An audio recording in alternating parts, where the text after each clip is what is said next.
Well, parents, you know that when your kids don't sleep, you don't sleep either. But here is something really important. The foods that your kids eat might be stopping them from getting a good night's sleep. Really an important topic here. So we're going to bring in Bryce Wylde, a leading health expert on natural and functional medicine. More than half of American children between the ages of 6 to 17 are getting less sleep at night than they need. So glad we're talking about this. Bryce, thank you so much for joining us.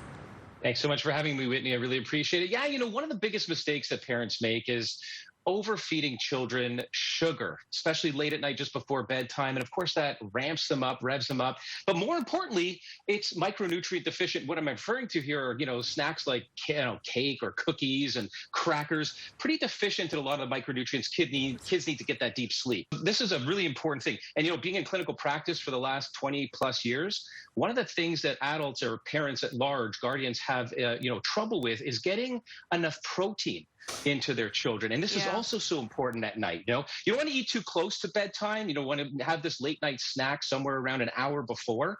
But I stumbled across this really interesting literature developed by pediatricians based on research at Schneider's Children's Medical Center.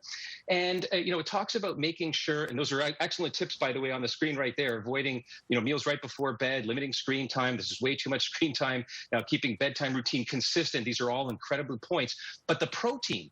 And so there's a wonderful line called Healthy Heights. We've all been to the pediatrician and parents get all anxious about this growth chart, right? And if you're not sleeping at night, this growth chart, this linear chart showing the child's actually getting to the height and health that they're supposed to be, this happens at night because of human growth hormone. This surges at night. And the other thing about deep sleep is the brain gets to detoxify and dump out excess metabolic waste at night. That doesn't happen. The child's not growing at the rate they should be. So anyway, Healthy Heights, getting back to that, this is a protein, full spectrum protein along with some vitamins like A, D, C, and it's what I love about it. Not only getting the right ratio of all the ingredients, this is the dosage you're looking at for your average child, 2 and 3 plus, and it tastes amazing. So they're actually going to drink it. And by the way, it's third-party tested.